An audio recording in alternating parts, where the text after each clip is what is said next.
Welcome to మన TV. Kurnool జిల్లా ఎమ్మిగనూరు నందవరం మండలంలోని నాగురుదిన్న దగ్గర 42 కోట్లతో తుంగభద్ర నదిపై నిర్మించిన హై లెవెల్ బ్రిడ్జ్ను మంత్రి బుగ్గన రాజేంద్రనాథ్ రెడ్డి, ఎమ్మెల్యే చెన్నకేశ్వరరెడ్డి, అలంపూర్ ఎమ్మెల్యే విజయుడులు ప్రారంభించారు. దీంతో 10 ఏళ్లుగా నిలిచిపోయిన ఆంధ్ర తెలంగాణ మధ్య రాకపోకలు ప్రారంభమయ్యాయి. కరోనా లాంటి విపత్తులు ఎదురైన పట్టుదల వదలకుండా బ్రిడ్జ్ నిర్మించామని మంత్రి బుగ్గన తెలిపారు. బ్రిడ్జ్ పూర్తి కావడంతో హైదరాబాద్, మంత్రాలయం మధ్య రాకపోకలకు దగ్గరవుతోందని, తుంగభద్ర నది అటు ఇటు చాలా బంధుత్వాలు ఉన్నాయని వారికి మేలవుతుందని అన్నారు.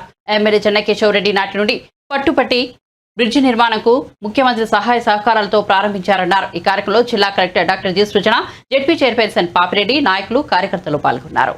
2009లో పాత బ్రిడ్జ్ తుంగభద్ర నది మీద వరదలు 2011లో అప్పటి శాసనసభ్యులు చెన్నకేశ్వరరెడ్డి గారు తన కృషితో మరి పట్టుదలతో ఈ బ్రిడ్జ్, కొత్త బ్రిడ్జ్ కట్టేదానికి శాంక్షన్ తెచ్చుకోవడం ప్రభుత్వం నుంచి. అప్పటి నుంచి దాదాపు 10 సంవత్సరాలు పట్టింది. ఎన్నో ఇబ్బందులు ఎదుర్కొన్నా కూడా, మధ్యలో కరోనా వచ్చినా కూడా పట్టు వదలకుండా ఎక్కడ ఎన్ని అడ్డంకులు వచ్చినా కూడా దాటుకొని పూర్తి చేయడం జరిగిందనమాట. అందులో ప్రధానమైన కృషి స్థానిక శాసనసభ్యులు చెన్నకేశ్వరరెడ్డి గారు. అదేవిధంగా ఈ పక్కకు ఆ పక్కకు మన నదికి ఇరువైపులా, అంటే అటువైపు అలంపూరు, గద్వాల, అప్పుడు హైదరాబాద్ పోయేదానికి, ఇటువైపు మంత్రాలయం,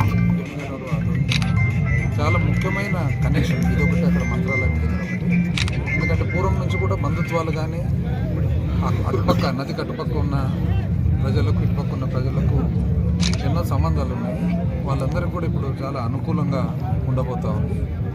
అటువైపు కూడా త్వరలోనే రోడ్డు మార్గం కొద్దిగా స్ట్రెంగ్తన్ చేయబోతూ ఉన్నారు.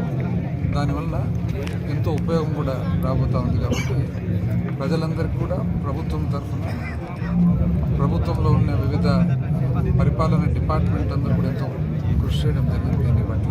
ఎందుకంటే ఆ బ్రిడ్జి కోరుకుంటే హైట్ కానీ, దాని స్పాన్ కానీ, అదేవిధంగా వెడల్పు కానీ, ఇవన్నీ కూడా చాలా రాబోయే కాలానికి ట్రాఫిక్ అనుకూలంగా ఉండేట్టుగా కట్టడం కూడా జరిగింది.